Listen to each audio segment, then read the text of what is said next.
भगवान शिव का एक रूप अर्धनारीश्वर है, जिसके द्वारा हमारे ऋषि मुनियों ने हमें समझाया कि चेतना के स्तर पर प्रत्येक व्यक्ति में, चाहे वह स्त्री हो या पुरुष, दो मूलभूत ऊर्जाओं का मिश्रण होता है, स्त्री तत्व और पुरुष तत्व।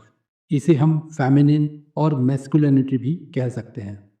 जिन पुरुषों में स्त्री तत्व ऊर्जा प्रमुख होती है, उनमें भावनात्मक गहराई, संवेदनशीलता, पोषण करने की प्रवृत्ति, अनुकूलशीलता, विनम्रता जैसे गुण प्रमुखता से प्रकट हो सकते हैं। मतलब ऐसे पुरुष काफ़ी इमोशनल होते हैं, काफ़ी सेंसिटिव होते हैं, वो काफ़ी नर्चरिंग होते हैं, काफ़ी एडजस्टमेंट करने वाले होते हैं, विनम्र होते हैं। ये सभी गुण स्त्री तत्व गुण कहलाते हैं और पुरुषों में भी ये पाए जाते हैं।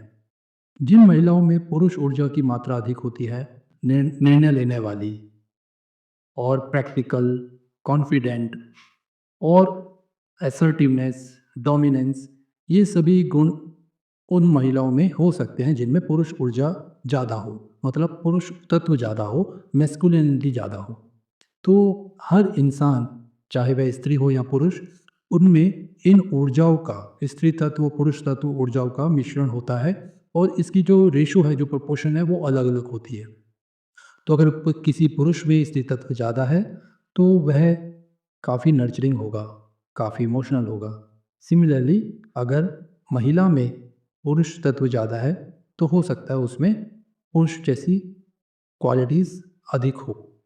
शताब्दियों से हमारी संस्कृति में महिलाओं में पुरुष ऊर्जा को और पुरुषों में स्त्री ऊर्जा को दबाया गया। मतलब महिलाओं में मैस्कुलिन एनर्जी को और मेल्स में, पुरुषों में फेमिनिन एनर्जी को दबाया गया। हालांकि सोशल मीडिया के आने से दोनों ही मेल और फीमेल ने अपने आप को व्यक्त करना शुरू किया है और अपने रूप को अपनाना शुरू किया है।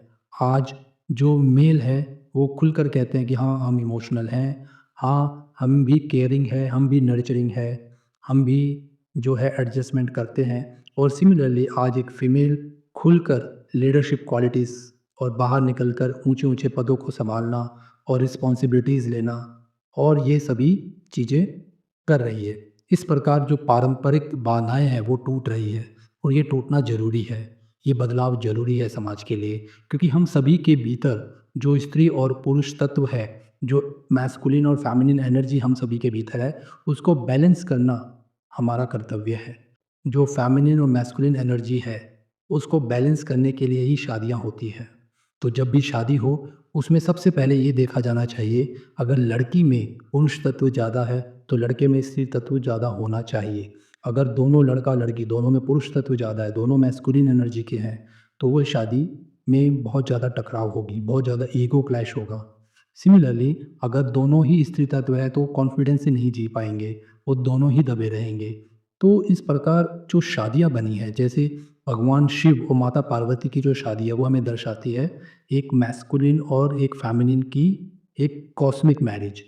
जो उनकी शादी है वो एक एग्जाम्पल है कि कैसे मैस्कुलिन और फेमिनिन एनर्जी की शादी होती है और वो जो शादी है उससे दोनों की जो ऊर्जा है वो बैलेंस होती है, फिर ही अर्धनारीश्वर रूप बनता है।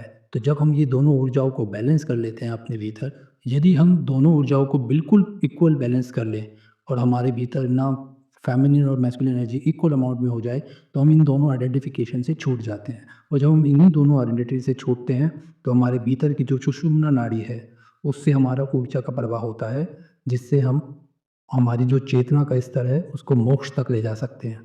धन्यवाद।